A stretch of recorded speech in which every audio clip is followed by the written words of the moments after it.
Far below the sparkling waves, in the coral reef kingdom, excitement buzzed like tiny bubbles. The Undersea Halloween Festival was only one day away, and every creature was working joyfully to decorate the kingdom. Little Lila the Mermaid, a very young, chubby mermaid with shimmering blue scales, short curly pink hair, and big sea-green eyes, swam in circles around her home. She tied seaweed ribbons to coral branches, hung glowing jellyfish lanterns, and placed shiny shell pumpkins along the sand. Her tail flicked happily as she sang. Tomorrow is Halloween, the best night of the year. Her friends joined in, Toby the crab, wearing a pirate hat, Nina the seahorse, painting faces with glowing coral dust, and Finn the turtle, who was carving pumpkin shells. The whole reef looked like a glowing carnival. But far beyond the light and laughter, deep in a dark trench where sunlight never reached, lived Mira the Sea Witch, a tall, mysterious mermaid with a long purple tail, black flowing hair, and eyes that shimmered like deep amethyst. She watched the glowing kingdom from her cave, her heart heavy. Every year, she saw them celebrate without her. Every year, the laughter made her feel lonelier. This Halloween, she whispered to her pet eel, Grim, they'll finally remember me, even if I must frighten them to do it. She waved her twisted coral wand, and a purple storm of bubbles filled the cave. The glowing pumpkins across the kingdom flickered for a moment, but no one noticed.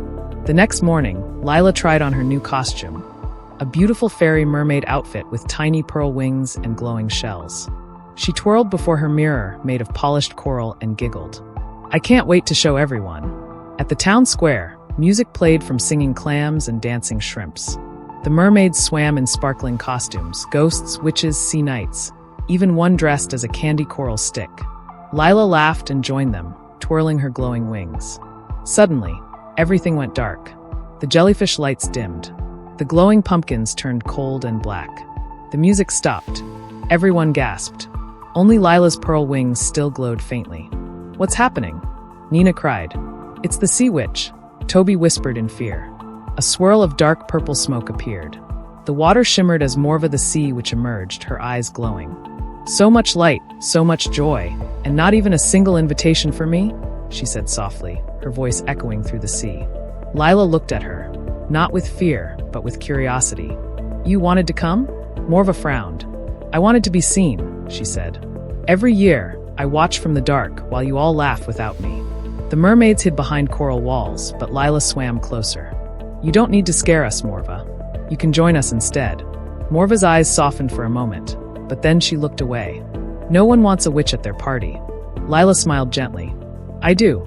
She reached out her small fin. Halloween isn't about being perfect. It's about being magical together. Mira hesitated. A tear floated up from her eye, sparkling in the dark water. She slowly raised her wand again. Lila flinched, but instead of darkness, a swirl of light burst forth. The pumpkins relit, brighter than ever. The jellyfish lanterns glowed in rainbow colors, painting the ocean in pink, blue, and orange hues. The crowd gasped in awe. She fixed it, Nina cheered. Mira blinked in surprise. For the first time in years, the Sea Witch smiled. I suppose even witches can be part of the light. That night, the Undersea Halloween Festival continued stronger than ever. Mira danced beside the children, laughing as she turned seaweed into candy. Lila taught her how to play the bubble-catching game, and they laughed until the whole ocean echoed with joy. As the fireworks of glowing bubbles rose above the sea, Lila said softly, Happy Halloween, Mira. The Sea Witch smiled warmly. Happy Halloween, little one. Thank you for seeing me. And from that night on, Mira was never left out again, because even under the deepest sea, kindness shines brighter than magic.